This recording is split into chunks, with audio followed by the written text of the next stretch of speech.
Obrigado, Paeco. Por favor, a palavra é sua.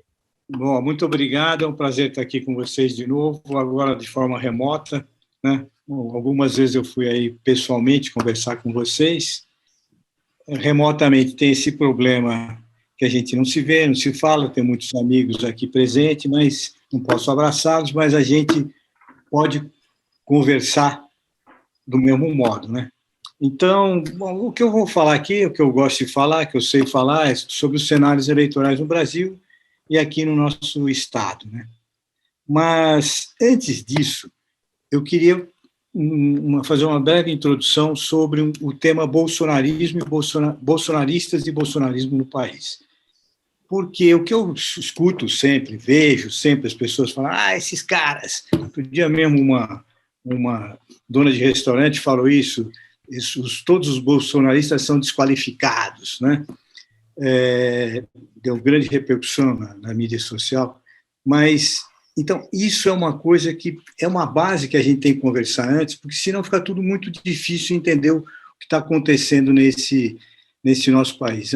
Falar que bolsonarista é gado é fácil, né? Mas é bom a gente entender um pouco do que se trata. Olha, no mundo inteiro existe um movimento de direita radical organizado.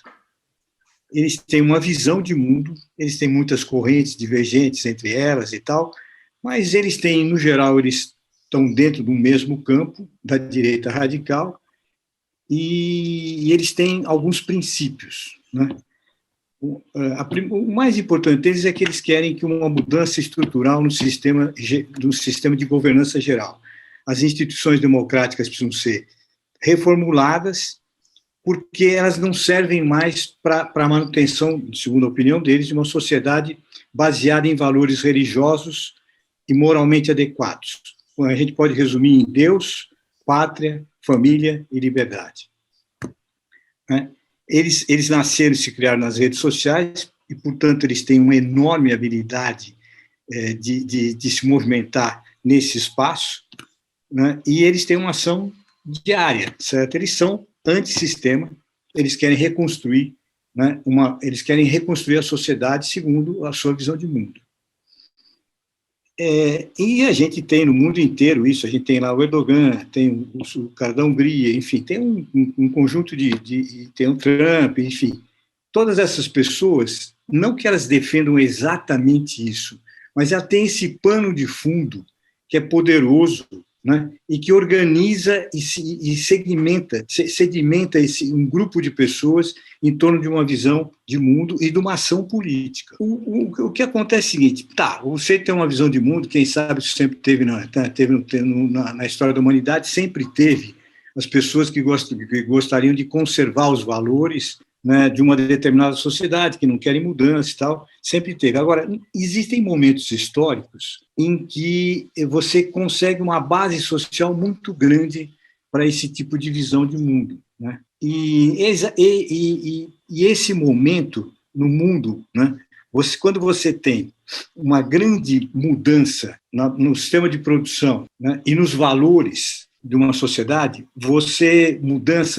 os conservadores ganham espaço, eles ganham espaço e você consegue, esse pessoal que tem essa visão de mundo, consegue uma base social razoavelmente sólida e razoavelmente ampla, né? As pessoas, elas ficam com medo, né? Essas pessoas todas ficam com medo das mudanças, né? Então, se a gente viu que as plantas todas do mundo inteiro, nos últimos 15 anos, têm ido para o Oriente, né? Para a China, para o Vietnã, menos, para a Coreia, para o Japão, menos, mas, enfim, e até serviços para a Índia, né? Então, você tem uma mudança causada pela globalização, né? E tem as mudanças tecnológicas, empregos sendo tragados pela tecnologia. Quando eu fazia grupos, já há muitos anos que eu faço pesquisa, fiz grupos para o Mário Covas, a primeira eleição dele, a gente fazia grupo, e aí eu me lembro bem que as mães, naquele tempo, mãe de famílias, você perguntava, o que vocês querem para os seus filhos? O que vocês imaginam que seus filhos vão ser? Meu filho, eu quero que meu filho seja mãe simples, pessoas bem simples, né? Meu filho pode ser torneiro, pode ser pintor, pode ser mecânico. Se você hoje perguntar para uma mãe de classe média baixa o que seu filho vai ser quando ele crescer, certo? Ela não sabe, ela fica em dúvida, ela não tem ideia do que vai acontecer. Não tem as profissões, não tem mais o significado e a importância que tinham. Fora, se você vai para a classe média, também funciona. O cara que queria ser médico, engenheiro, professor, e agora, o que eles vão ser? As pessoas não sabem. Então, essa insegurança, essa tecnologia comeu em profissões, né? A grande mudança, a globalização trouxe grandes mudanças econômicas. E as ideias do mundo identitário, né? Agora você tem as pessoas lutando, né, para que as mulheres tenham o espaço que elas merecem na sociedade, para que o grupo LGBT, certo que eu estava escrito aqui errado, esses movimentos LGBT, eles têm um espaço na sociedade, um espaço justo. Agora, tudo isso deixa inseguro um grande número de pessoas que querem simplesmente, o que elas querem para elas, né? Elas querem que os valores que elas foram criados, teoricamente, os valores morais tradicionais, né, se mantenham, se conservem. Então, esse conjunto todo faz com que você tenha uma população, uma ordem de grandeza de uma massa conservadora, isto é, que não quer se movimentar, não quer, tem medo das mudanças, né, e tem alguns parâmetros claros em termos de conservadorismo, nos termos morais. A gente mede isso em pesquisa de várias formas e tal, não dá para ter exatamente uma clareza, mas ordem de grandeza disso é que, no mínimo, 40% a 45% da população elas são sensíveis a esse tipo de argumento, até um pouco mais. No Brasil, acho que um pouco mais de 50% da população são muito sensíveis a esses argumentos conservadores e antissistema. O sistema que eles estão acostumados a viver trouxe poucas mudanças, trouxe poucas melhorias para a grande maioria da população. Faz tempo que você não tem certeza que você vai ficar, que a sua família, que o seu filho vai ficar melhor que você. Faz tempo que isso não ocorre no Brasil.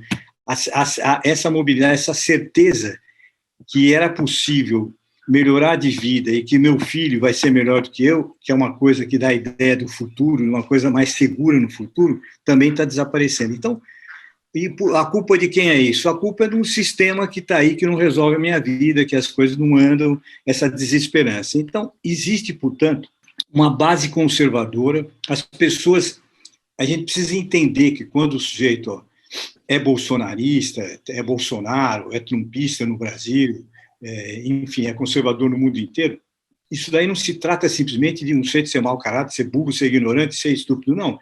A gente precisa entender isso. Se a gente não entende isso, a gente não pode sequer trabalhar com essa hipótese. A gente simplesmente faz o que eles fazem muitas vezes, que é excluir todo esse espaço, todo esse número enorme de pessoas, excluí-los da vida pública, dizendo que eles são pessoas de segunda categoria. Esse é um erro brutal.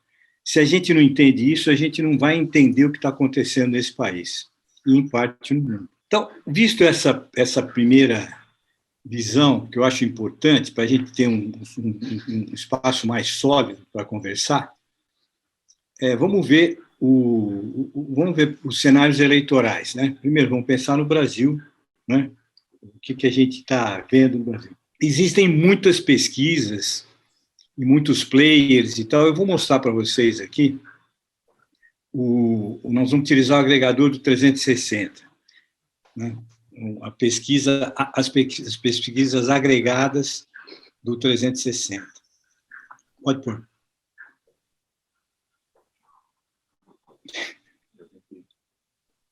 Bom, então, nessa linhazinha vermelha aí, tem o Lula, na linhazinha azul nós temos o Bolsonaro, e na linhazinha amarela nós temos o Ciro e a Simone, né, são os players mais importantes hoje. Então, vocês veem que o Lula está razoavelmente estável, que o Bolsonaro teve uma pequena ascensão, o Ciro está estável e a Simone está ainda estável, também num número muito pequeno. Os últimos números do Datafolha são esses, né? 47 para o Lula, 28 para o Bolsonaro, Ciro 8 e a Simone 1. Bom, esses são os números do segundo turno, onde você também tem grande estabilidade. O Lula com 57 e o Bolsonaro com 34.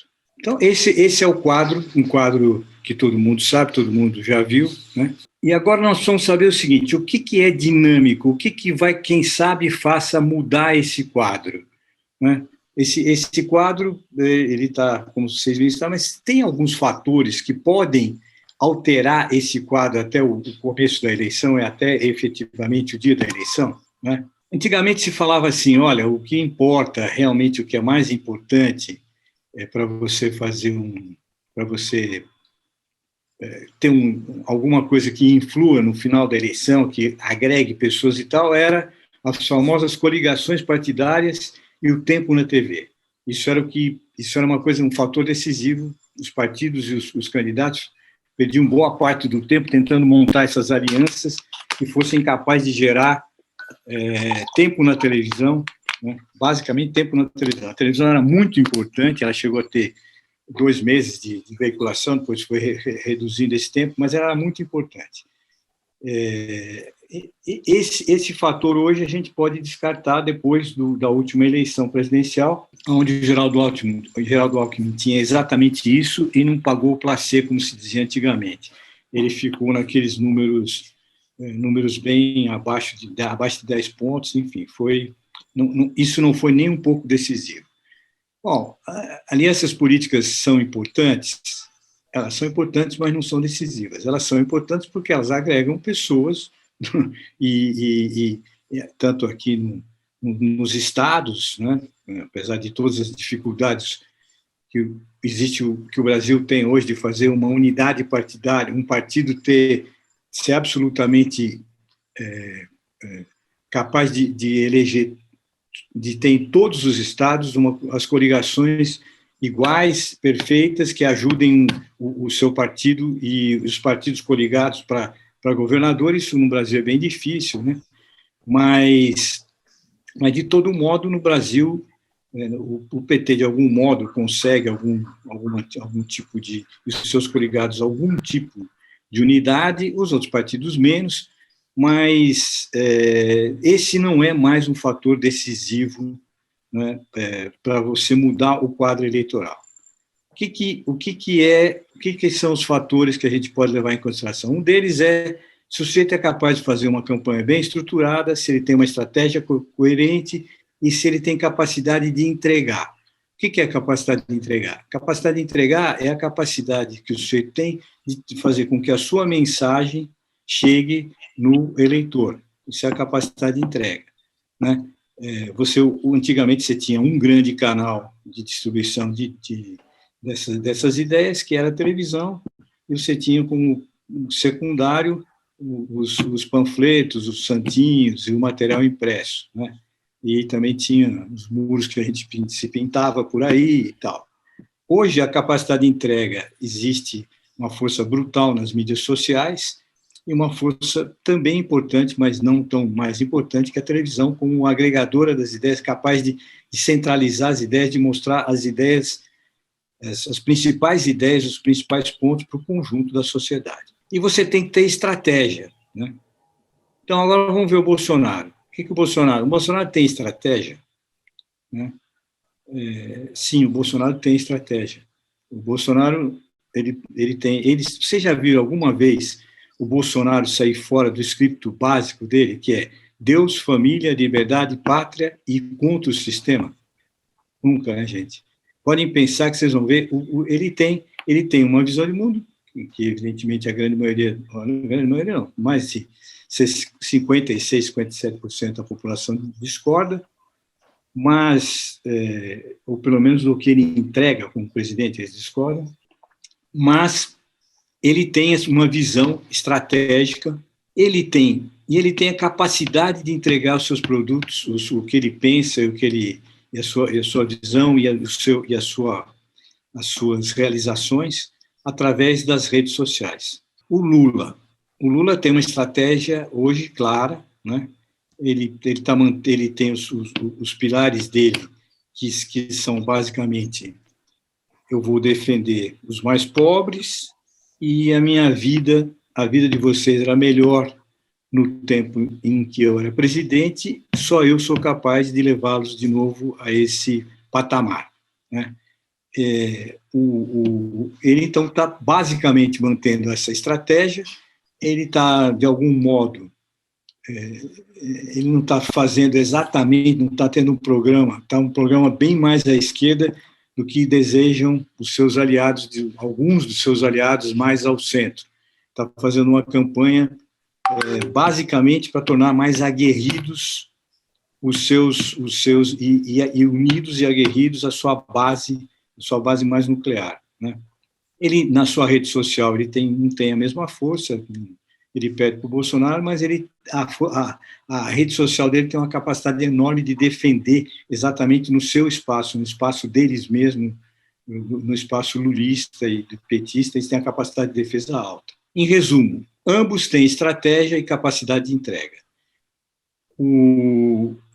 Então, se a gente pegar a Simone e o Ciro, vocês veem, o Ciro também tem uma visão de mundo, tem uma estratégia, tem falado sobre temas do Brasil, etc. e tal. A capacidade de entrega dele é muito reduzida, e a Simone, que a gente mal está começando, a gente está vendo pouco, mostrou que tem uma determinada visão, etc. e tal, mas também tem uma capacidade de entrega muito pequena, né? Então, isso de algum modo mantém esse equilíbrio entre essas duas forças, o Lula e o Bolsonaro. Eles aparecem, portanto, como capazes de se manter nessa posição de liderança e com alguma dificuldade de outros, por esse primeiro tópico, de subir. Bom, agora vamos ver uma outra questão importante que as pessoas, alguns levam em consideração, outros não, que é o papel do incumbente. O incumbente, quando ele tenta a reeleição, ele tem uma força razoável, né? Eu vou mostrar para vocês aqui o que acontece quando você é incumbente e como que você está na sua avaliação de governo. Então, a primeira linha, Fernando Henrique, 1998. A avaliação de governo dele em junho era 31%. Em setembro, 43%. A intenção de votos dele em julho era 40%. O resultado no primeiro turno de votos válidos era 53%. O Lula em 2006, em maio tinha 39%, em outubro 49%, de avaliação de governo, 10 pontos de diferença. A intenção de voto subiu pouco, mas subiu 5 pontos. A Dilma tinha 33% de avaliação positiva em junho, passou para 39%, em outubro, 6 pontos de diferença, e a intenção de voto em julho era 36% e subiu para 42%. Né?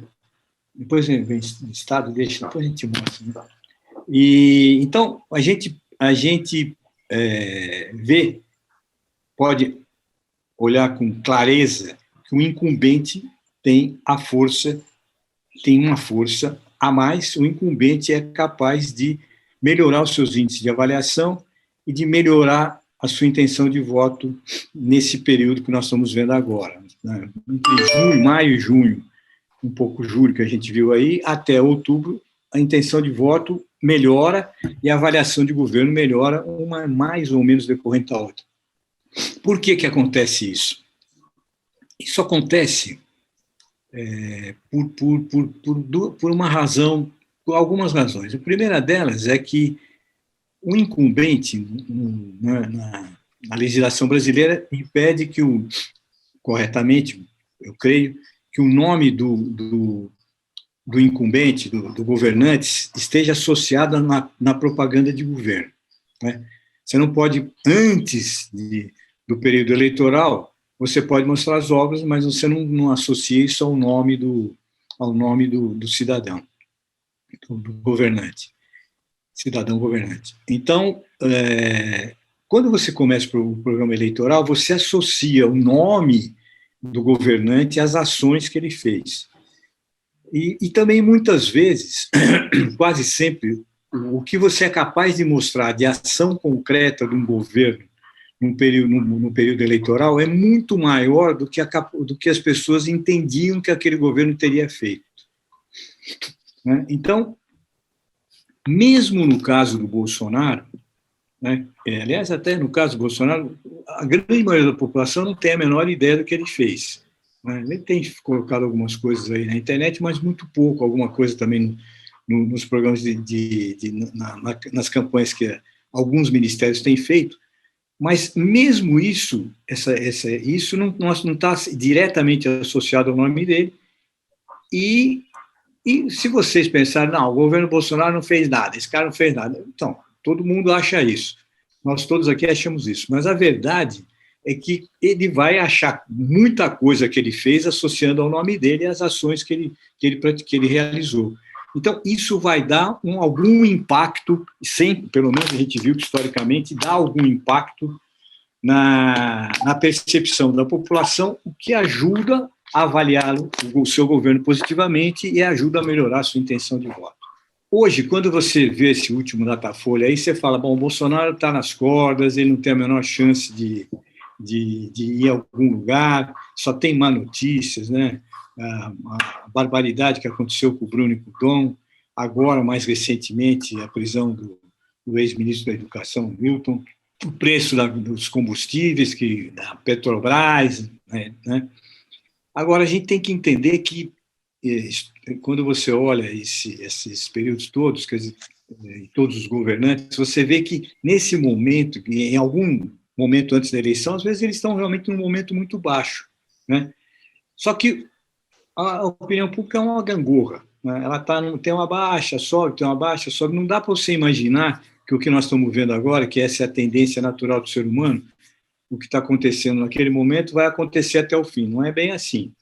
Está acontecendo isso agora, mas a tendência é o Bolsonaro dar uma melhorada. Eu sei que vocês podem se sentir horrorizados com o que eu estou falando, mas é só a gente dar uma olhada nos números, ter a cabeça fria, né, e achar que, eu acho que a impressão que eu tenho é que a probabilidade do Bolsonaro dar uma reagir é alta.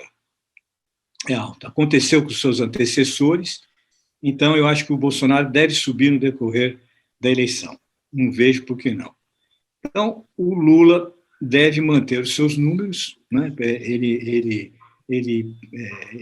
tem, eu acho que o Lula está, como a gente viu naquela curva lá, tem pouco para subir, né? Ele vai ficar mais ou menos nesse número. Bom, aí tem a famosa, e a terceira via? Quais são as chances da terceira via de alguém furar esse bloqueio, né?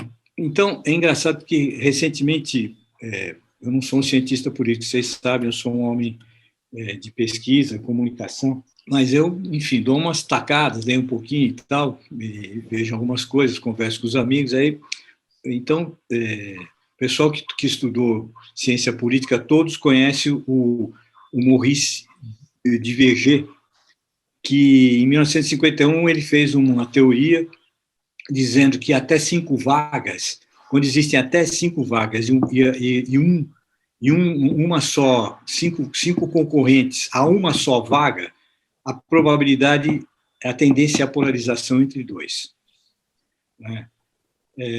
Então, quando você, enfim, essa teoria é uma coisa que todos nós, de algum modo, já vimos isso, enfim, se a gente gosta de política, vê política, sabe que a eleição chega no final, polariza entre dois, né? Mas tem uma lei que diz isso, né? E é muito difícil você fugir desse parâmetro quando você tem... Aqui no Brasil até tem mais de 5 competidores, mas a lei só vai até 5. Mas a ideia central é que é muito difícil fugir da polarização, muito difícil fugir da polarização.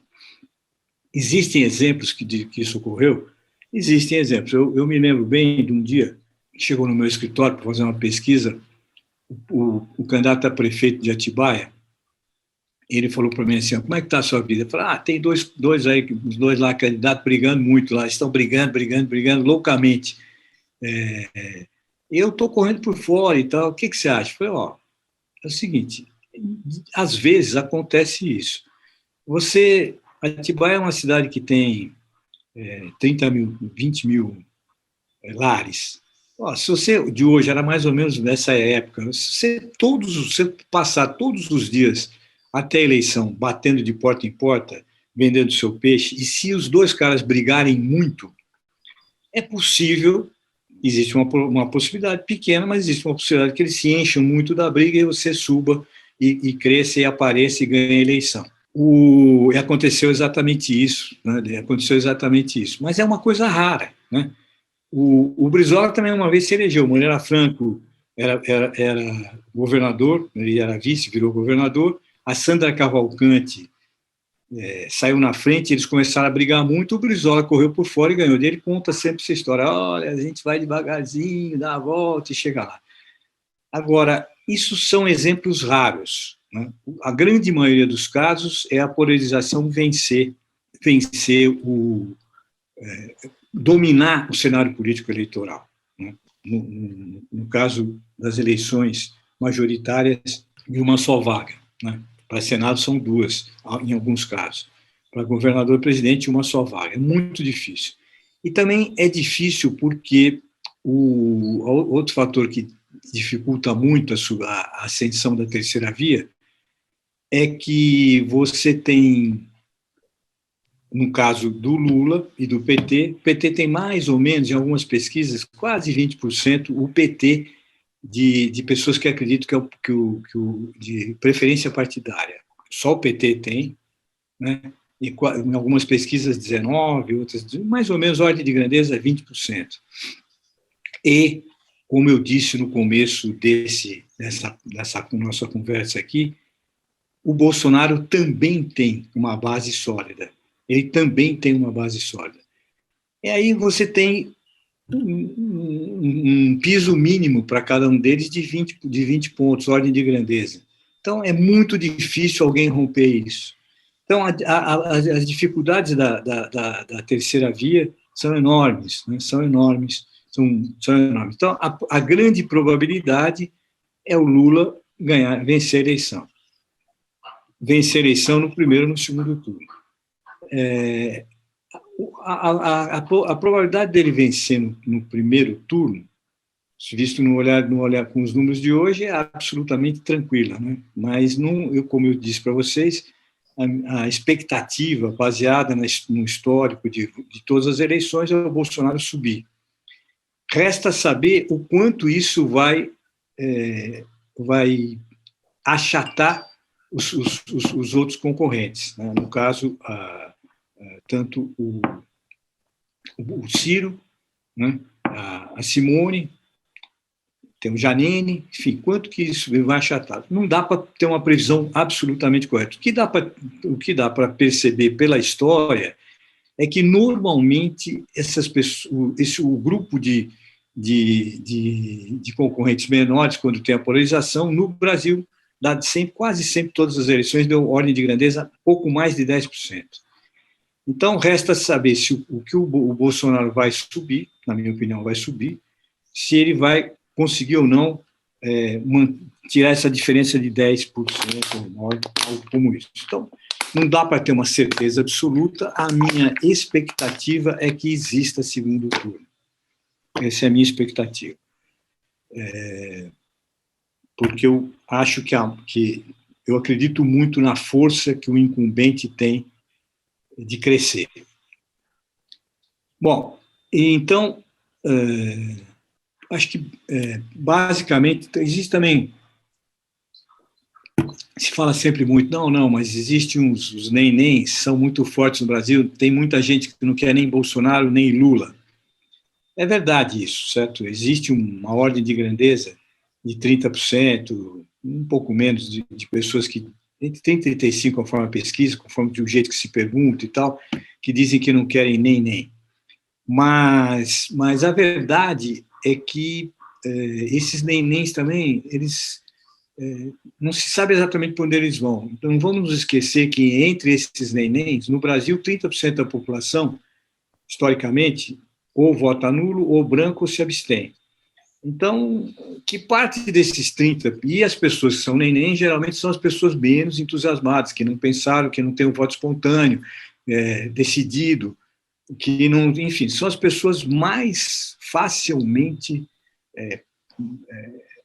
encaminhadas na direção do nulo, branco, abstenção. Então, eu, sinceramente, não acredito na capacidade, hoje, visto o quadro de hoje, de uma terceira via se consolidar no panorama eleitoral, né, por as razões que eu dei. Bom, então, eu acho que esse é o quadro nacional, né, e agora vamos tentar ver um pouquinho o quadro estadual, sobre os mesmos critérios.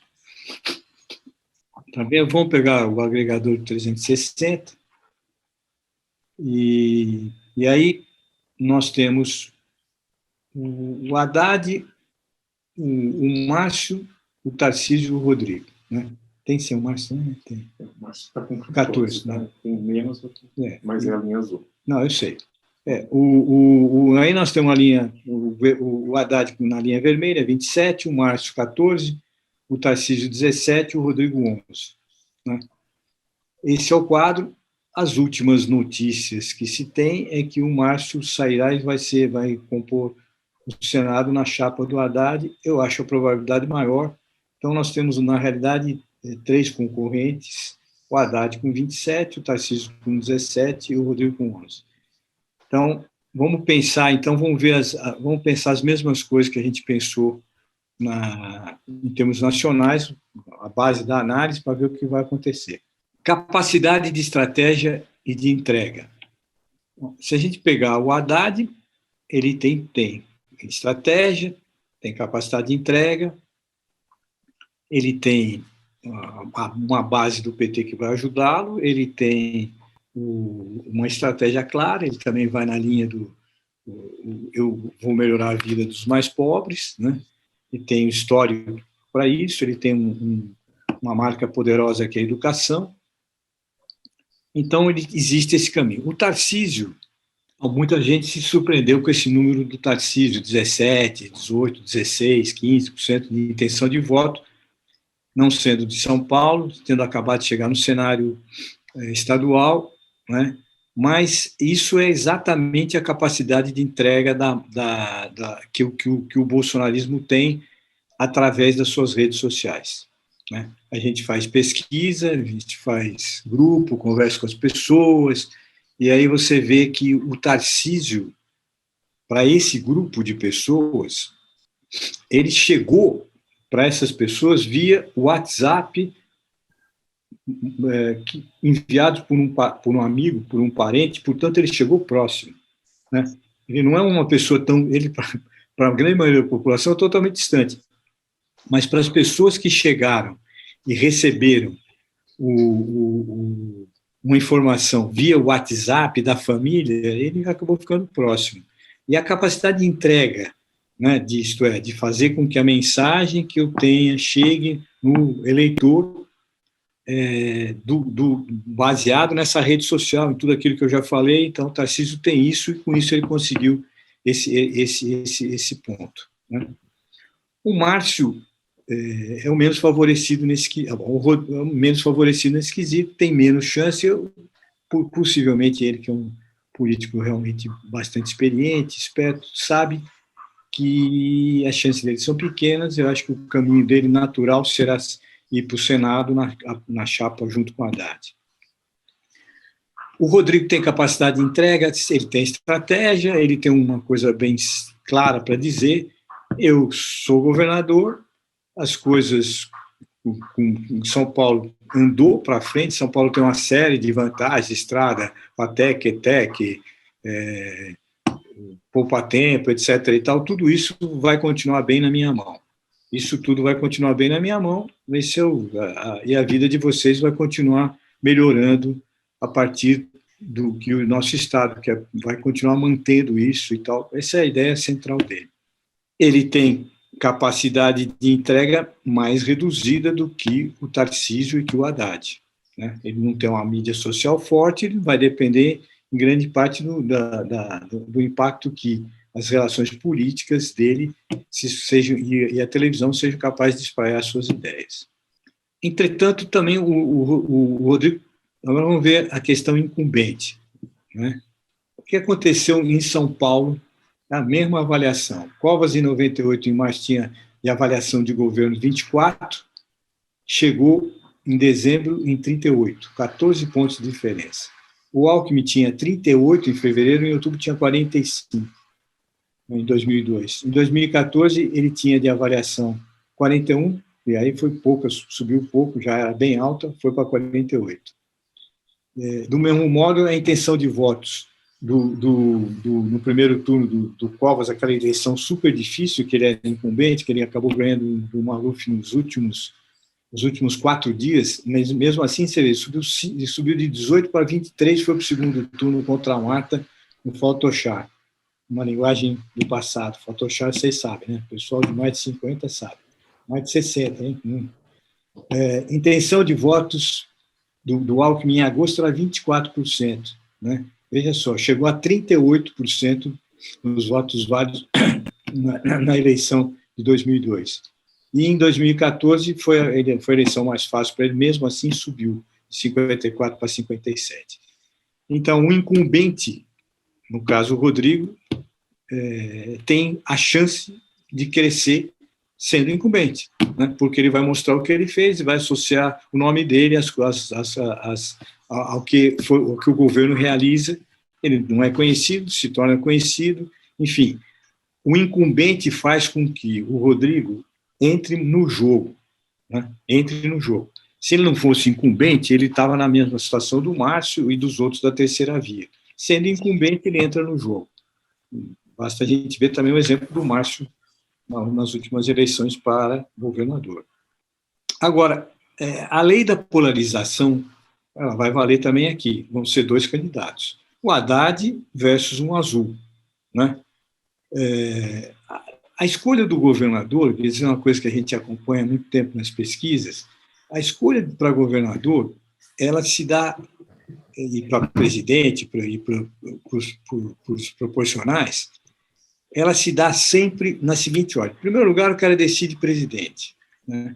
Porque, evidentemente, a presidência ela tem um espaço muito maior na cabeça das pessoas, porque, de fato, é a que mais mexe na sua vida, é a que mais tem espaço na televisão, o tempo inteiro nos noticiários, enfim, as pessoas estão ligadas na eleição para presidente em primeiro lugar. No caso específico dessa eleição, com muita antecipação, nunca vista, as pessoas estão com a ideia do presidente na cabeça. Mas sempre as eleições para presidente vão em primeiro lugar, a decisão. As pessoas começam a se decidir para governador, começa o programa eleitoral e tal, 15, 20 dias antes, elas começam a fixar as ideias, não dos núcleos duros, mas da grande maioria, né? E aí decide para governador. Senador nos últimos 10, 15 dias, e nos últimos 2 dias ou 3 dias as pessoas decidem os deputados estaduais e federais, né? Essa é uma regra, enfim, que a gente vê pelas pesquisas, tem dezenas de pesquisas demonstrando isso, e então, por essa razão, o Rodrigo não está afastado da disputa, porque a disputa, quando começar, no caso, ele é favorecido por essa regra, mas quando começar o horário eleitoral é que as pessoas vão começar a pensar mais seriamente no governador, e aí ele vai ter um espaço de entrega um pouquinho até maior, mas na mesma ordem de grandeza do Tarcísio. E um dos dois vai polarizar e vai para o segundo turno. No quesito base social e capacidade de entrega de mídia social, ganha o Tarcísio, no quesito incumbente, ganha o Rodrigo, né? que trabalha com o objetivo básico de conquistar essa base social do Tarcísio. Não é uma tarefa impossível, mas o Tarcísio vai atrelar sua campanha ao Bolsonaro para garantir um espaço, né? E ele gostaria de garantir a base do Bolsonaro e se descolar suficientemente da imagem do Bolsonaro para ampliar. A tarefa que vai ser enormemente dificultada pela dependência da campanha do Bolsonaro. Então, no quadro estadual, a gente tem um candidato que vai para o segundo turno, que tudo indica, que é o Haddad, muito difícil não ir, e ele vai contra ou o Tarcísio ou o Rodrigo, e aonde a probabilidade do Rodrigo conseguir esse espaço sendo incumbente e pelo tipo de decisão que as pessoas normalmente fazem, ela é razoavelmente boa. Mas aí existe ainda uma incógnita. Não se pode dizer com segurança, só se pode dizer com segurança que o Haddad vai para o segundo turno. Então, eu acho que esse é o quadro que eu queria expor para vocês das eleições. E agora, vamos ao querido amigo Luna, conhecido por muitos como o Paco, para as suas considerações. Obrigado a todos.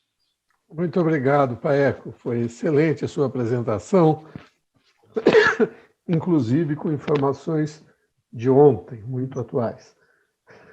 Paco, por favor. Bom, depois da excepcional apresentação do Paeco, é difícil a discussão, mas eu queria pegar primeiro um tema e reforçar a colocação dele a respeito dessa questão da direita radical. Eu tenho a impressão que, primeiro, nós temos que identificar, e eu concordo com o Paeco, que o Brasil é um país conservador. Eu acho que o Brasil hoje tem, ou sempre teve tradicionalmente, as coisas se materializaram de várias formas, mas acho que a maioria é conservadora. Eu queria diferenciar essa questão do conservadorismo, que sempre existiu no Brasil, existe na Europa, existe em outros lugares, dessa nova forma de manifestação da direita, essa direita radical, que ela está ganhando raízes em todos os lugares do mundo. E se a gente não entender isso, não vai entender o bolsonarismo, de fato. Eu concordo com o Paeco. Nos Estados Unidos, se a gente pensar hoje nos Estados Unidos, o Trump, o Partido Republicano tem praticamente, eles dividem lá metade democrata e republicano. Eu duvido, eu não sei essas pesquisas, nunca vi, mas eu duvido que o Trump tenha menos que 20%, 25% ou 30% Trump, direita radical dentro dos Estados Unidos. Se a gente olhar na Europa, o Parlamento Europeu tem hoje 8%, 58 membros da direita radical. A França, na última eleição, não a eleição de presidente, que é uma eleição polarizada, mas a eleição do parlamento, que é feita depois, teve 18% dos votos. Eu quero também colocar uma questão da eleição na Espanha, que é acompanhado melhor a questão da Espanha. A Espanha é muito interessante, porque desde a democratização, há 30 anos ou 40 anos, a Espanha sempre teve dois partidos bem definidos. Um partido PP de direita tradicional e um partido, o Partido Socialista, que é o social-democrata tradicional da Europa. Sempre muito estabilizado, se sucediam no governo numa forma relativamente tranquila entre eles. Há uns 10 anos atrás, esses dois partidos se fracionaram em 4. Quer dizer, a direita, o Partido Socialista teve uma cisão mais radical, bem radical, e a direita tradicional teve uma cisão, seria um novo brasileiro, quer dizer, uma coisa mais liberal, mais radical no sentido, não de costumes, mas no sentido de política econômica, do ponto de vista da visão econômica da sociedade. Mas também começou a surgir um quinto partido, que é o Vox, que é a direita radical e hoje tem 15% dos votos. E hoje ela já divide, quer dizer, não só ela tem uma participação grande hoje no Congresso, como hoje a direita, para se manter, a direita tradicional, para se manter ainda dominante em alguns estados e municípios, uma série de municípios, ela tem que fazer aliança com essa direita radical. Então, ela ganha força. E se a gente não entender que essa direita radical ela existe no Brasil, ela se manifestou nos últimos anos através do Bolsonaro, ela não teve uma manifestação antes clara, ela estava misturada com a direita tradicional brasileira, o centrão, mas ela se separou daquilo, do centrão, da direita conservadora, tradicional no Brasil. E eu acho que, na verdade, nos próximos anos, nós vamos estar convivendo como nós convivemos nos últimos 20 anos com um partido forte, que é uma ideia forte, um partido forte, que é o PT, que tem 20%, 25% do eleitorado e tem mantido isso ao longo dos últimos 20 anos. Eu acho que, olhando para frente, nós vamos ter a mesma coisa do ponto de vista da direita radical. Quer dizer, então, a gente não pode esquecer o Bolsonaro, pode ser que desapareça, mas o bolsonarismo, essa direita radical, que hoje está representada por ele, ela não vai desaparecer. Mesmo que ele, se ele perder a eleição, ele pode ser que ele desapareça, vai ter problemas legais, mas eu acho que essa direita radical faz parte já da organização futura do Brasil. E aí tem um pouco a ver, de fato, com, acho que essa questão do mundo todo tem um pouco a ver com a questão que o Paico colocou, dessa transformação que existe nos meios de produção, na organização da estrutura produtiva,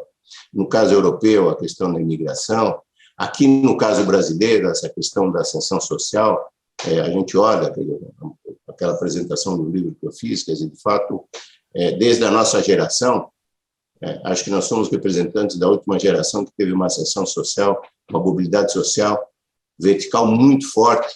Hoje ela, na verdade, ela é horizontal, ela está muito mais rígida. Então, isso tudo está levando, na verdade, a essa polarização. Eu acho que eu concordo com o Paek. Eu acho que a gente tem que se habituar a ter isso como um dado do problema para frente. É interessante, hoje tem um artigo, assim como saiu da Datafolha, tem um artigo do Reinaldo Azevedo, chama Datafolha mostra buraco civilizatório, que é exatamente essa questão. Quer dizer, nos últimos, desde a última Datafolha até o Datafolha de ontem, aconteceu, quer dizer, uma tormenta perfeita para o Bolsonaro. Tudo que podia dar errado, deu errado. Ele manteve sua mesma posição. Quer dizer, ou seja, esses votos dessa posição do Bolsonaro está muito consolidado, como está no PT. O Lula, da última pesquisa para cá, também radicalizou seu discurso. Ao invés de ele ganhar e caminhar no sentido da direita, do centro, que ele deveria ter para consolidar sua posição, ele radicalizou. Então, cada um foi para suas trincheiras e, na verdade, as posições se mantiveram. Quer dizer, talvez o Bolsonaro se aproveite, o Lula mantenha os seus 40% pela rejeição, os seus 20 ou 20 e pouco, e mais a rejeição ao Bolsonaro. A rejeição ao Bolsonaro é maior que a rejeição ao Lula. Talvez a gente tenha cada um deles 20, 20 e poucos por cento, e o Lula está na frente porque a rejeição do Bolsonaro é maior. E eu não sei, aí talvez o Paek possa até responder isso. Quer dizer, sempre entendi que a redução da rejeição é muito mais difícil do que o aumento da aceitação. Quer dizer, a rejeição é muito mais arraigada. Se tiver arraigada, o Bolsonaro vai ter muito mais dificuldade de crescer. Colocando essa questão também, eu acho que o Paek colocou, quer dizer, hoje nós temos uma eleição que pode ser resolvida. Hoje, na verdade, o quadro eleitoral é um quadro radicalizado. Quer dizer, então, dificilmente vai haver uma terceira via. Acho que todos os números têm mostrado, acho que o Paek também apresenta isso. E, na verdade, nós temos a possibilidade, eventual, no primeiro turno, ganhar no primeiro turno, ou ter um segundo turno, que também eu tenho a impressão que o Lula deve ganhar, mas o segundo turno é sempre uma outra eleição. Quer dizer, eu acho que é mais complicado o que pode acontecer aí um contra o outro. Do ponto de vista de democracia, vamos pensar assim do ponto de vista democrático, eu torceria para o Lula ganhar no primeiro turno, porque eu tenho a impressão que me parece que do ponto de vista de contestação eleitoral, um processo à la Trump aqui no Brasil, ganhando no primeiro turno, isso parece, pelo menos eu tenho imagem, que isso seria talvez menos, teria menos capacidade de articulação. Por outro lado, o Lula ganhar no primeiro turno é um problema porque o Lula ganhou a eleição sozinho, né? Quer dizer, ele não precisou fazer acordos. Aí eu volto um pouco na eleição do Collor. O Collor se elegeu e disse o seguinte: eu não devo favores a ninguém, quer dizer, eu estou aqui sozinho, e eu acho que o Lula, depois de tudo que ele passou, corre-se o risco disso. Ele está radicalizando, corre-se o risco disso. Então, não sei. Agora, uma pergunta que eu queria fazer também ao PAEC é o seguinte: a eleição ela tem uma influência muito grande da TV dos últimos 2 meses, essa é a tradição. Esta eleição não é diferente das outras, porque a eleição está na rua há 1 ano, o Bolsonaro é candidato à reeleição há 2 anos, 3 anos, desde que foi ele. Na verdade, a eleição e a polarização ela está há pelo menos 1 ano.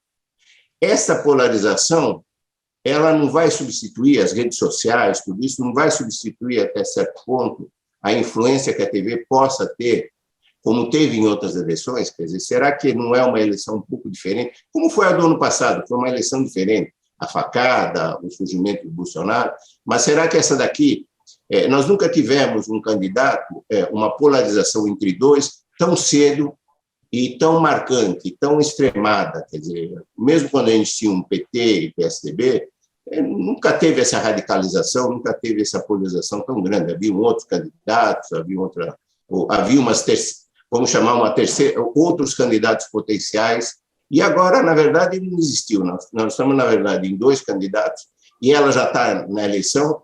Talvez a propaganda, o período eleitoral, tenha menos influência de mudar isso. No quadro federal, é um pouco isso, né? No caso do Estado de São Paulo, eu acho uma questão complicada. Quer dizer, eu acho o Estado de São Paulo, tendo inclusive vivido lá no governo, tendo acompanhado a eleição do Márcio França, a força do incumbente no Estado de São Paulo é muito forte, muito forte. Quer dizer, eu acho que o Estado ele tem, são milhares de ações que ele está fazendo em cada município, em cada local. Quer dizer, o incumbente tem uma força extraordinária. Agora, por outro lado, eu me pergunto, então não há dúvida de que o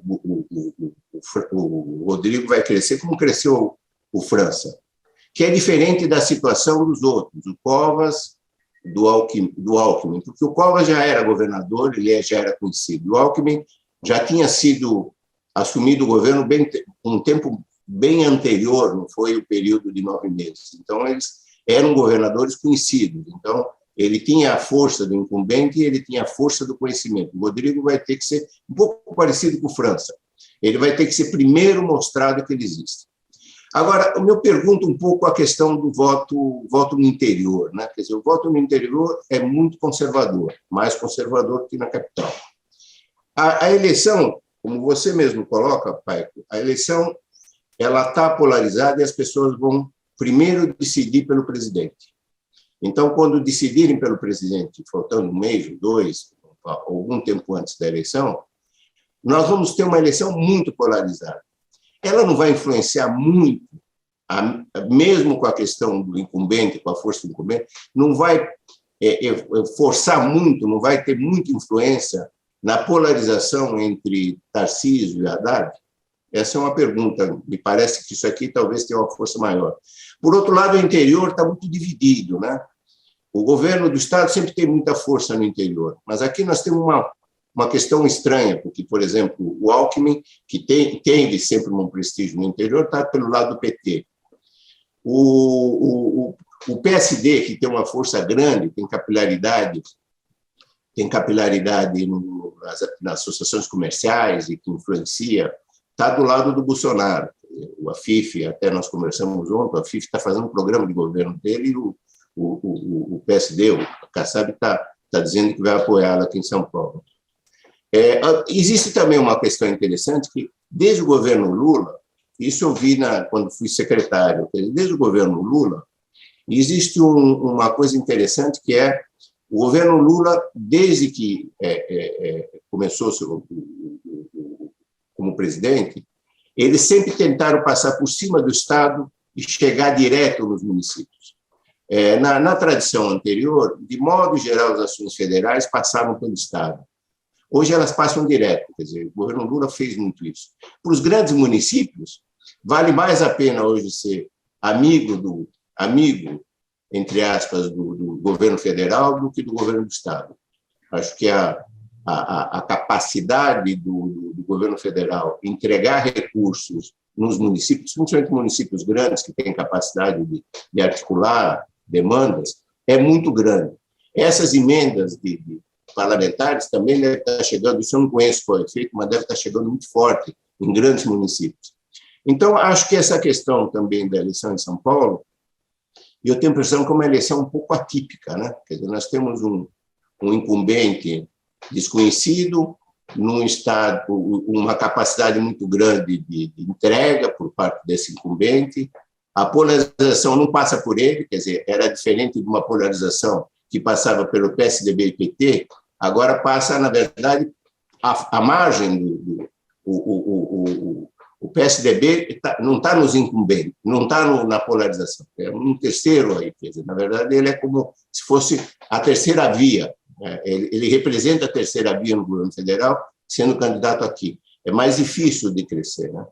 Por outro lado, também eu gostaria, vendo a força do incumbente, eu acho, por exemplo, que se o Tarcísio ou o Haddad ganhar a eleição, eu acho que a gente tem que se preparar para eles se manterem no governo por 10 ou 20 anos, porque a força se eles terem capacidade de entrega, de articulação e com forças políticas assim, a capacidade de se manter no governo do Estado é muito forte. Então, acho que nós podemos ter uma mudança de rumo aqui em São Paulo muito forte se um desses dois ganhar. Não imagino que seja um governo transitório de 4 anos. Acho que era um pouco isso aí. Obrigado, Paco. O Paeco, por favor, sua vez para comentar o fato. Famosa tréplica. Isso. Então, Luna, é o seguinte, você colocou para mim 3 questões. Uma, se a rejeição, é mais difícil diminuir a rejeição do que aumentar o positivo. Sim, a rejeição ela tem uma maior dificuldade de cair, né? Essa é a razão pela qual isso dá a maior probabilidade do Lula se reeleger. Não há dúvida, porque é mais difícil você perder rejeição do que você ganhar o positivo. Não há dúvida. Entretanto, existe uma margem suficiente para o Bolsonaro crescer nos 45% que ele tem 45% de pessoas que não rejeitam, 56 a 45. Portanto, ele pode chegar até 45, mesmo nessa conta, né? Então, é verdade isso, mas não impede ele crescer nesse período. A outra questão que você coloca é que se a TV vai influenciar ou não. Sim, a televisão influencia muito menos do que influenciava antes, mas o que eu argumentei é que associar o nome, o incumbente às ações, você pode fazer via internet e via televisão. Até a eleição você não pode fazer isso. Você tem uma enorme dificuldade de falar, esse é o candidato X que fez a obra Y, né? Você pode usar os instrumentos que você tem para divulgar isso, para entregar, como eu falei. Pode ser a internet, pode ser a televisão, né?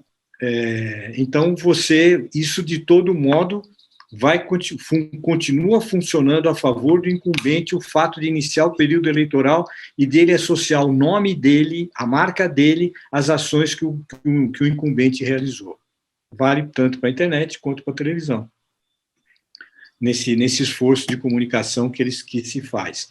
E essa é uma das razões, como eu digo, que o incumbente sobe, como a gente viu, sempre sobe nesse período. Em relação à questão se nós vamos ter ou não a influência, a polarização nacional virar para São Paulo, né? Esse é um tema bastante complexo e difícil de se avaliar com precisão. porque, pense, como que isso vai acontecer? Quais são os mecanismos que vão fazer com que essa polarização nacional vá para a estadual, se transmute para a estadual? Então, você pode dizer o seguinte, com certeza que nos núcleos duros, a polarização permanecerá. Isso não há dúvida nenhuma. Quer dizer, os bolsonaristas radicais vão votar no Tarcísio, não há dúvida. Mas existe uma margem muito grande de bolsonaristas insatisfeitos, de conservadores, mas que não são totalmente bolsonaristas, ou que são conservadores e percebem no Rodrigo uma personalidade, uma visão de mundo parecida com a deles, um interiorano. Então, não se sabe o quanto isso vai liquidar a eleição em São Paulo. Na minha percepção, e um pouco de pesquisa que eu já fiz nessa direção, eu te digo que existe um espaço grande para a polarização em São Paulo não tomar conta das eleições. Mas ainda é uma percepção inicial que eu posso, com mais pesquisas e avaliações, mudar. Mas na avaliação que eu fiz até hoje, eu já fiz, inclusive, porque isso é um tema relevante para a eleição, a importância, a polarização não deverá chegar em São Paulo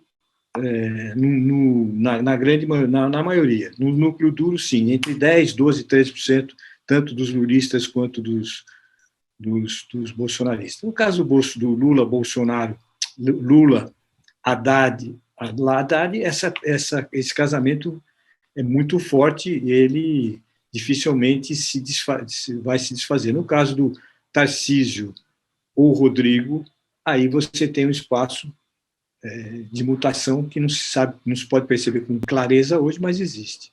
Essas são as 3 questões que você levantou, né, Lula?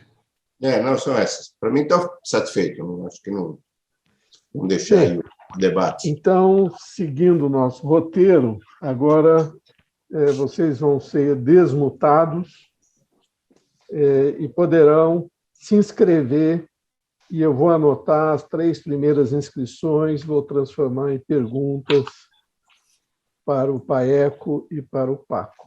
Aceitando inscrições, uma tem do Hélio Z, do Travassos, Montoro. O Paulinho fez a pergunta Paulinho primeiro. também, o Paulinho chegou antes. Eu estou com 4. Vou dividir em 2 e 2, talvez seja o melhor. Vamos lá, Paulinho, depois Hélio Z.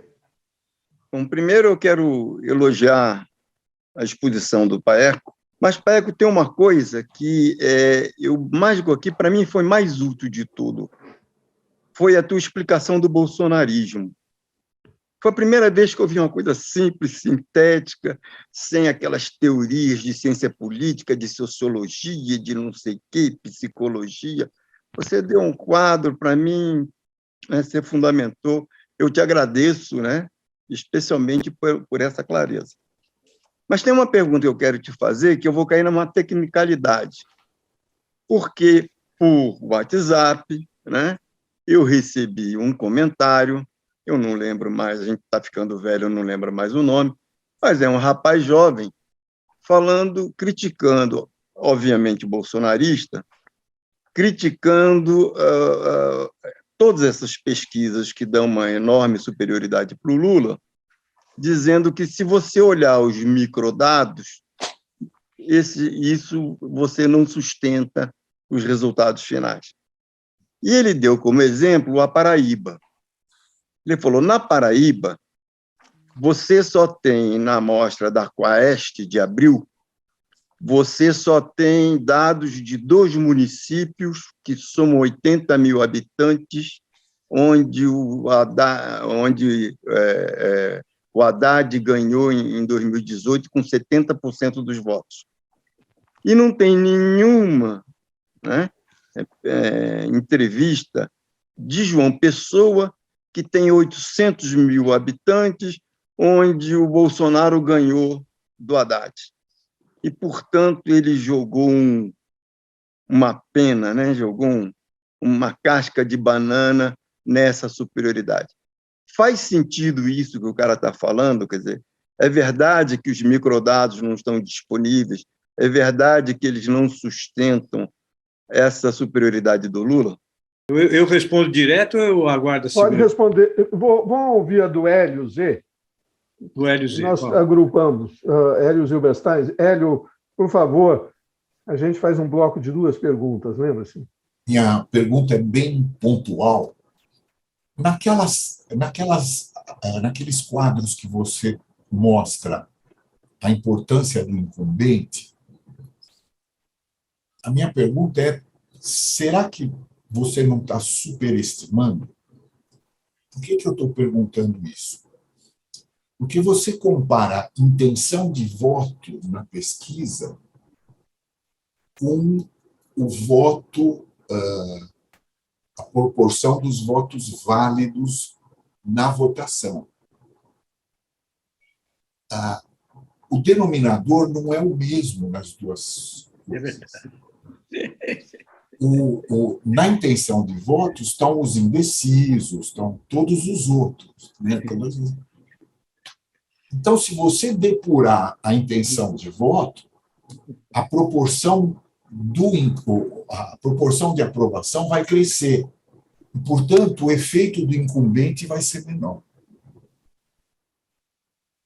Muito bem, Hélio. É isso mesmo? Estou correto? Então, isso afeta um pouco a sua análise. Não desmerece absolutamente, mas talvez fosse o caso de verificar e reestimar a influência. Obrigado aos dois. Valeu. Olha, Então, temos as 2 perguntas, Paeco, e depois o Luna também reage a esses 2 comentários, do Paulinho e do Hélio Z. Bom, as 2 perguntas são ótimas. A do Paulinho, porque a questão, de fato, quando eu faço toda a minha análise de que o Bolsonaro vai crescer e tal, eu não falei nesse caso específico que o Paulinho se referiu, mas nós, que eu faço pesquisa, vocês sabem, né? Um dos pontos importantes da pesquisa que elas eventualmente erram, porque pesquisa erra, é cada vez mais difícil fazer pesquisa no mundo. Uma delas é exatamente a que o Paulinho se referiu, com o WhatsApp do bolsonarista. De fato, o número de cidades que as pesquisas normalmente pegam as informações dos eleitores é muito baixo.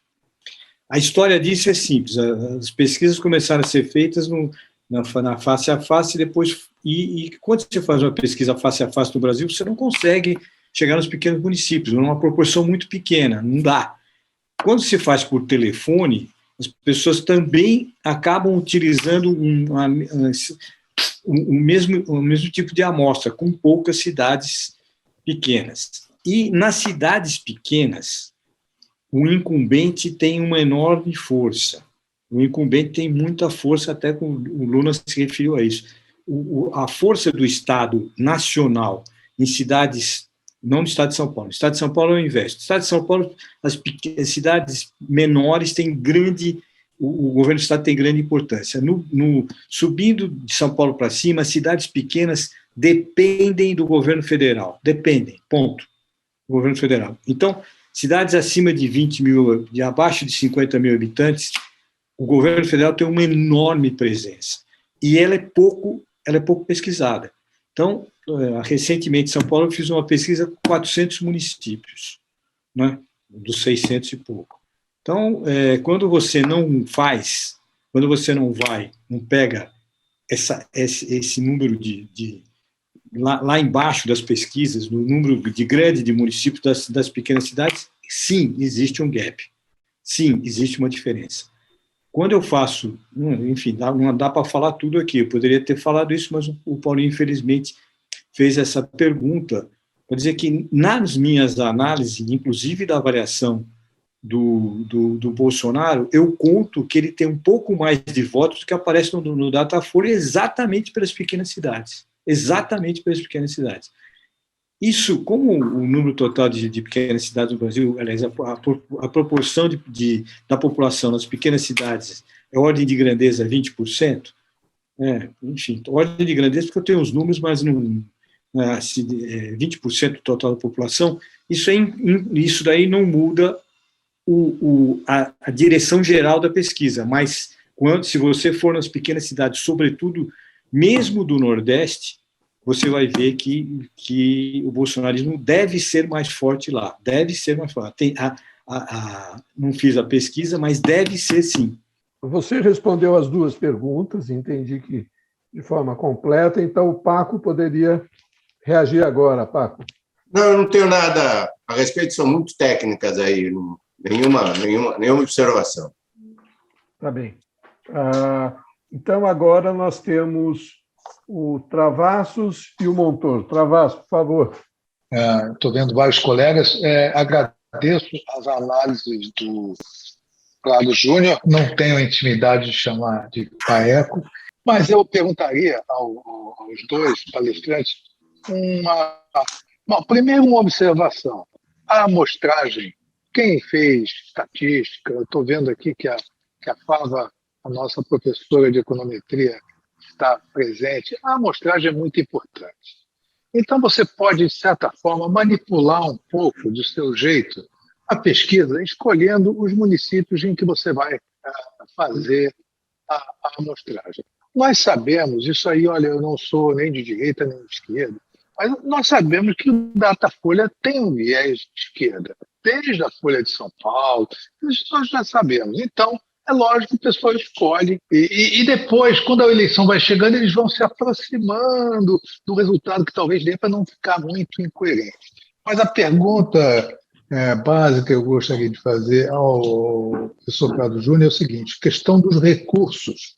Os recursos, a corrupção baixou um pouco, mas voltou. Então, nós temos o Caixa 2 que está aí, as empresas estão contribuindo por fora. Tem o fundo eleitoral, que está todo mundo de olho, e isso aí influencia bastante. Por exemplo, o Bivar. O Bivar colocou a coroa na cabeça para ocupar um lugar, mas ele vai negociar essa posição dele, porque ele é presidente do maior partido hoje, que é a União Brasil, junção do PSL com o DEM e mais uns outros. Isso é dinheiro, é corrupção, é venda, é panfleto, é ação.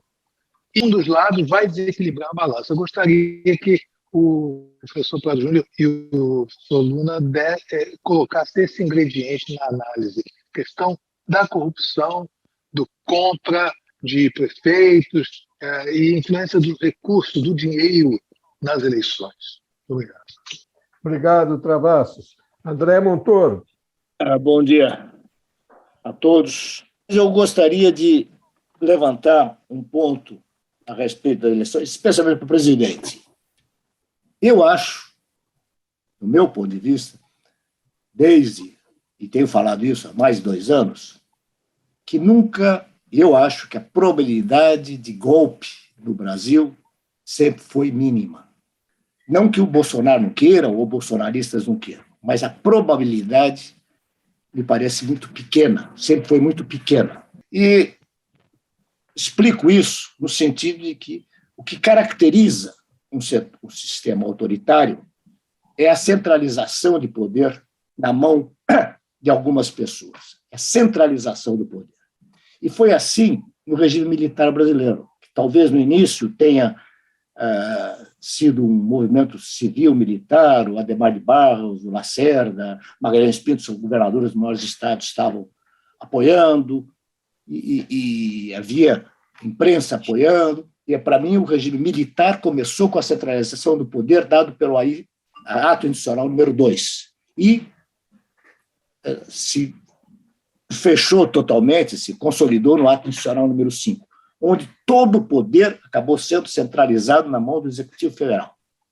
O Legislativo praticamente não existia, não tinha. O orçamento passava lá, mas não podia ter emendas, o Judiciário estava contido, os governadores eram eleitos por colégios eleitorais. Mais do que isso, não satisfeito com isso, os secretários da Segurança tinham que ser aprovados pelo ministro, pelo governo federal, o secretário da Fazenda também. Era uma total centralização. A partir de 82, começou a haver no Brasil a descentralização, que começou com a eleição de governadores, deu força aos governadores, e houve uma série de mudanças e consolidou na Constituição de 88. De forma que hoje o poder no Brasil é extremamente descentralizado entre poder executivo, legislativo e judiciário, entre governadores e prefeitos. De forma que não tem uma pessoa com poder, que muitas vezes se procura dizer que tem. O Bolsonaro faz isso. E faz, e daí? Ele tentou ser contra o combate a coronavírus. O que adiantou? Porque a saúde no Brasil, e aí foi reforçado pelo Supremo, como a educação, é dada pelos estados e municípios. Mesmo no federal, o Ministério da Saúde, com pessoas concursadas, fez as suas obras. O que o governo federal precisava era comprar vacina, comprou. Quer dizer, ele falar ou não falar foi besteira. Quer dizer, serviu para conversas, mas, na verdade, o impacto foi mínimo. Então, eu acho que o Brasil está o poder está extremamente descentralizado. Um processo de golpe seria essa centralização, coisa que eu acho que o Bolsonaro não tem capacidade, não fez nada sobre isso, brigou com os militares, brigou com o Supremo, brigou com a Câmara, não tem nenhuma articulação para isso. E não tem um apoio popular a ponto disso. Eu insisto nesse ponto porque eu acho que o PT, muito vivamente, pegou essa bandeira. Não temos vários candidatos. Nós temos aqui a opção do futuro do Brasil. Ou é a democracia, ou é o autoritarismo. Infelizmente, essa visão acabou prevalecendo. E eu acredito que grande parte dessa grande força do Lula na eleição se deve a que as pessoas não querem colaborar com o autoritarismo ou com o bolsonarismo. Para mim, eu acho que é um medo criado muito pelos grandes cérebros publicitários que o PT sempre teve. Pegou. Então não há opção para as pessoas racionais. Tem que ser PT. Não pode ser Bolsonaro. Se não é Bolsonaro, é PT. Então, eles conseguiram fechar isso. Aí eu venho o seguinte, é possível reabrir isso? Reabrir essa possibilidade? E aí que eu vejo que é a única chance de você ter a terceira via. Porque, inicialmente, reduziria a muitas pessoas que estão decidindo Lula, porque acham que não há o medo do autoritarismo, talvez permita que outras opções apareçam. Fundamentalmente, essa é a minha ideia. Eu gostaria que o Paeco e o Luna dessem alguma opinião e alguma crítica a essa colocação, ao menos ao meu otimismo de ver se a gente consegue sair dessa escolha que, infelizmente, as estatísticas estão aí mostrando, as pesquisas todas estão mostrando claramente que estão caminhando para aquilo que o Paeco colocou bem e o Lula também. Obrigado. Paeco, por favor. Então, em relação às questões que o Travassos colocou, que são importantes para a gente entender o que está acontecendo, o que acontece no momento das eleições, primeiro, em relação ao Datafolha, de fato, você tem razão ao dizer que o Datafolha, quase todas as eleições, colocou nas últimas eleições o Lula na frente, e depois, quando chegou mais perto das eleições, o Lula caiu para um número mais próximo da realidade. Mas eu não considero que seja viés de esquerda ou direita. Eu considero que isso é um viés da metodologia. O Datafolha, ele entrevista as pessoas no ponto de fluxo. E, ao entrevistar as pessoas no ponto de fluxo, ele traz para dentro da amostra um número grande de pessoas que não fazem parte que não vão votar, que acabam não indo votar. São pessoas Você pega, por exemplo, vamos pensar que se faz um Datafolha no centro da cidade, São Paulo tem 30, 40 mil pessoas em situação de rua, esses caras certamente não vão votar, e essas pessoas certamente vão ser entrevistadas pelo Datafolha. Além do que, quando você faz uma pergunta em ponto de fluxo, a primeira resposta tenderá sempre na rua, quando você pergunta diretamente quem você vai votar, a tendência é a possibilidade maior do recall da pessoa que está em primeiro lugar aparecer em primeiro na pesquisa. Então, quando a gente faz a análise, e eu faço isso sistematicamente, a gente coloca sempre que quem está em primeiro lugar na pesquisa, na pesquisa tenderá a ter um pouquinho mais de votos no Datafolha do que efetivamente vai acontecer na realidade. Então, o Datafolha, a metodologia do Datafolha favorece o primeiro colocado, ponto. Isso, se fosse outro colocado, ou se fosse não do PT, um outro primeiro colocado, também acontece isso, e nos estados a gente vê isso. Se o primeiro colocado, que está com grande recall, ele sempre é um pouco superestimado para a pesquisa do tipo ponto de fluxo. Bom, em relação às forças que constroem uma eleição, evidentemente, as forças que constroem uma eleição no Brasil e certamente no mundo, onde eu tenho menos informação, elas se compõem, você tem a questão capacidade de arrecadar fundos, é uma coisa relevante, não há dúvida nenhuma. Capacidade de arrecadar fundos para uma eleição, com isso você pode melhorar toda a sua comunicação, você pode melhorar toda a sua rede de distribuição de votos nas comunidades, você tem mais cabos eleitorais, etc. e tal. É decisivo para ganhar uma eleição? É importante, mas não é decisivo. Sobretudo numa eleição presidencial. Quanto mais você chega no município, isso se torna mais forte. Você tem uma diferença muito grande num pequeno município de capacidade de arrecadar dinheiro, isso daí vai influir mais. Nas eleições presidenciais, você tem uma série de fatores que, de algum modo, se contrapõem, não, mas são tão poderosos quanto, ou muito mais poderosos do que a arrecadação de fundos. A maneira como se arrecada fundos nesse país e como se utiliza desses fundos é uma coisa que não cabe discutir aqui, certo? Nós temos algumas, enfim, sabemos como as coisas funcionam, mas não vale a pena a gente discutir aqui. De todo modo, a força da capacidade de agregar dinheiro é importante, mas não é decisiva na eleição presidencial, sem dúvida nenhuma. Em relação à questão que o André coloca, André, você tem alguns aspectos importantes. Em primeiro lugar, na minha opinião, claro, né, a centralização e a descentralização que você coloca, e é verdade, né, o Brasil descentralizou muito, o seu pai era um grande defensor da descentralização, e o Brasil inteiro realmente mudou do tempo da ditadura para cá, em função os poderes foram muito mais descentralizados do que eram concentrados no tempo da ditadura, não há nenhuma dúvida a esse respeito. Entretanto, a possibilidade de golpe é anterior a isso, né? O sujeito vai dar o golpe e depois ele vai tentar centralizar, e não o inverso, né? Primeiro eu dou o golpe e aí eu tento centralizar.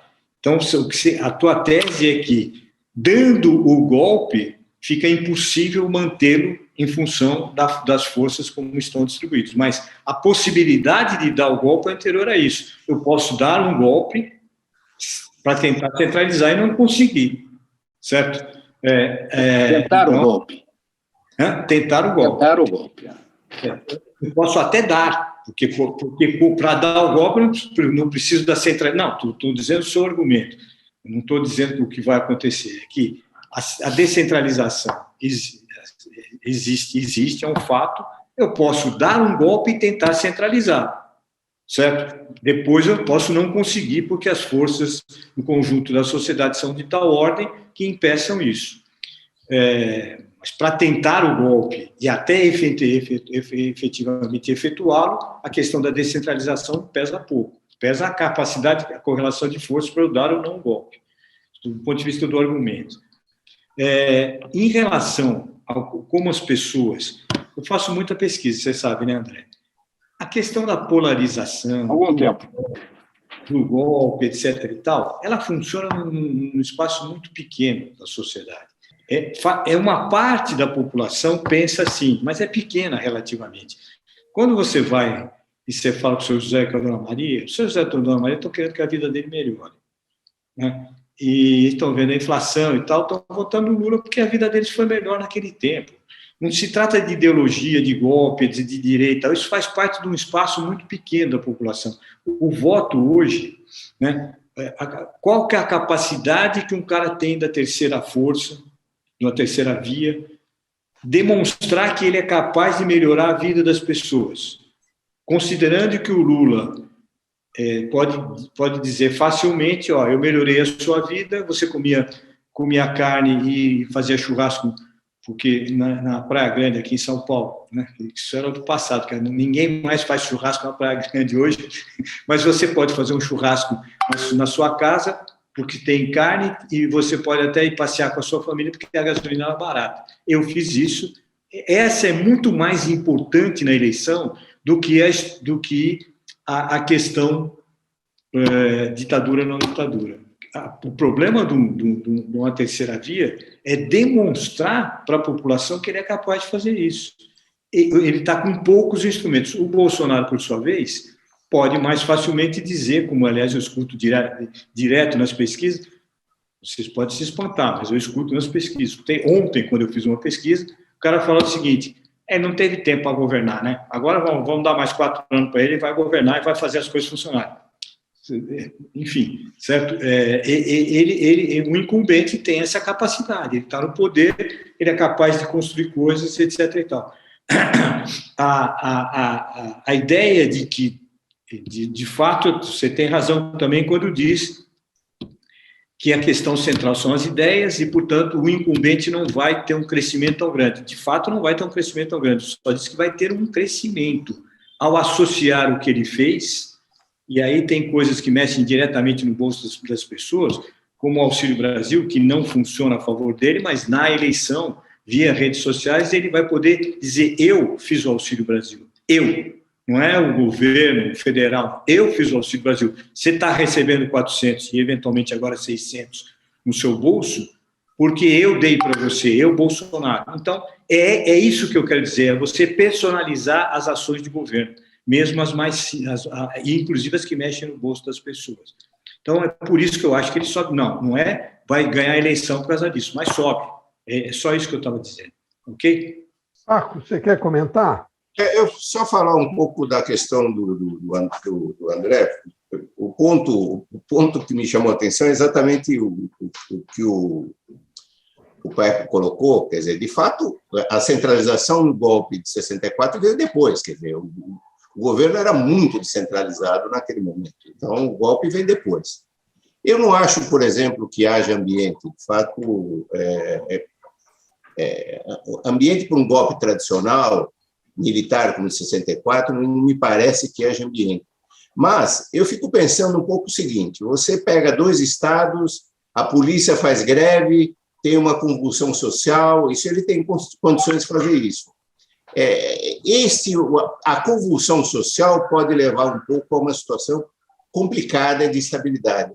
Veja, não existe país mais descentralizado, com maior capacidade de democracia mais estabilizada que os Estados Unidos, e o problema do Trump foi um problema, não foi uma brincadeira, certo? Quer dizer, então, acho que nenhum país, por mais democrático que tenha e mais descentralizado, ele está fora de um processo, pelo menos, de turbulência. E eu acho que, aí, colocando o argumento que você está colocando, acho que 4 anos de governo Bolsonaro, eles terão muito mais força para permanecer no governo depois.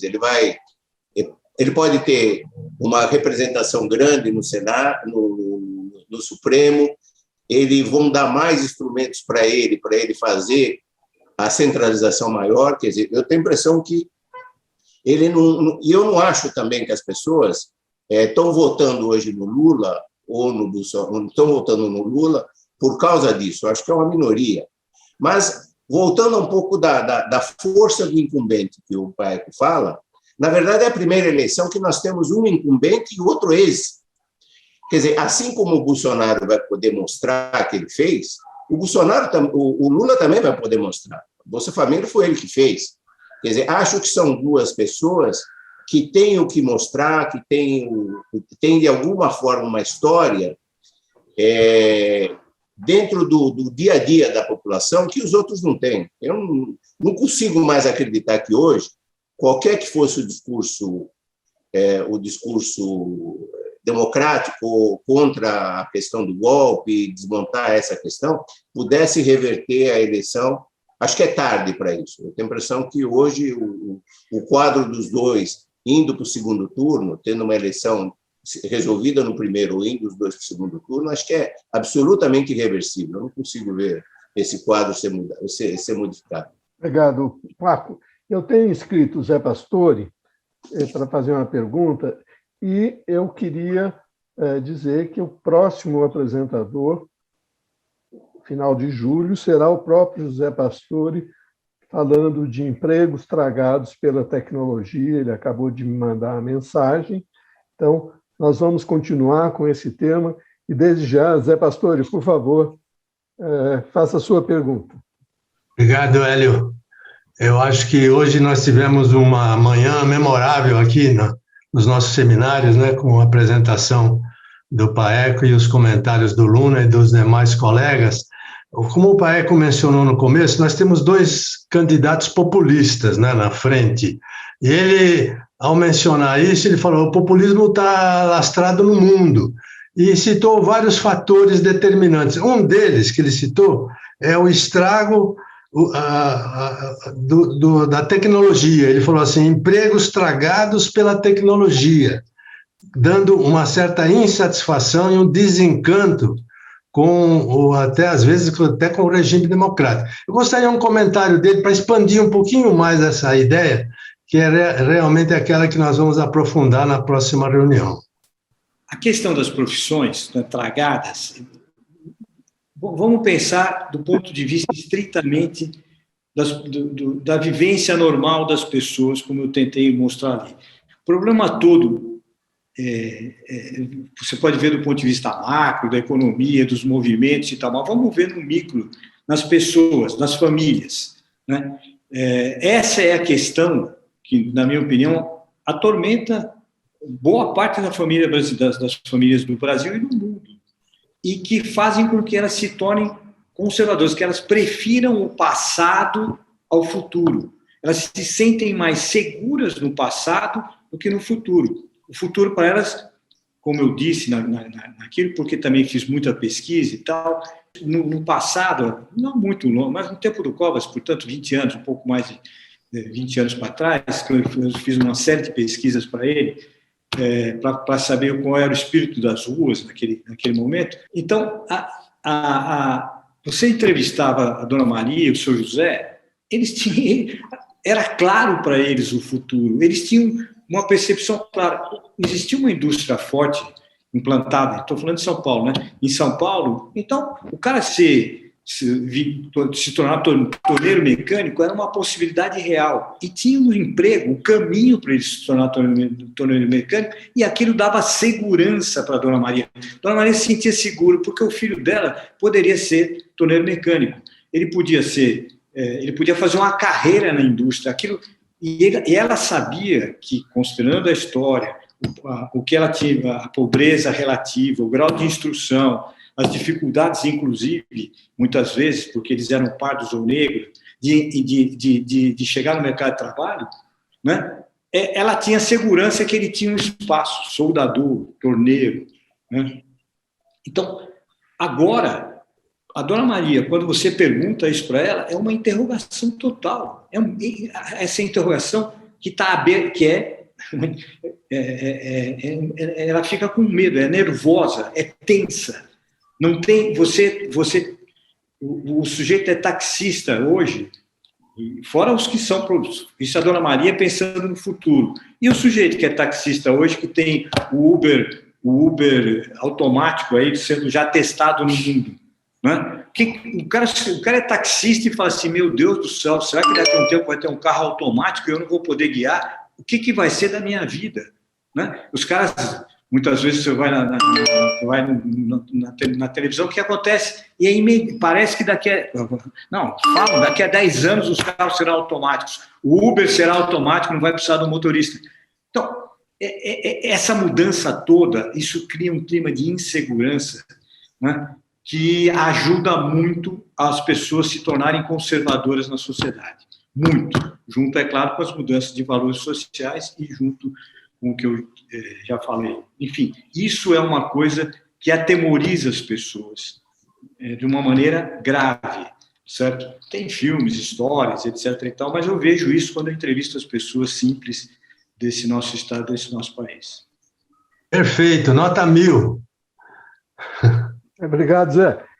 Eu só queria dar um tom, nós temos aqui 3 minutos ainda para terminar. Eu gosto de trabalhar no tema da mudança tecnológica, mas ela tem aspectos positivos também, em termos de redução de preços de produtos a longo prazo, isso faz muita diferença.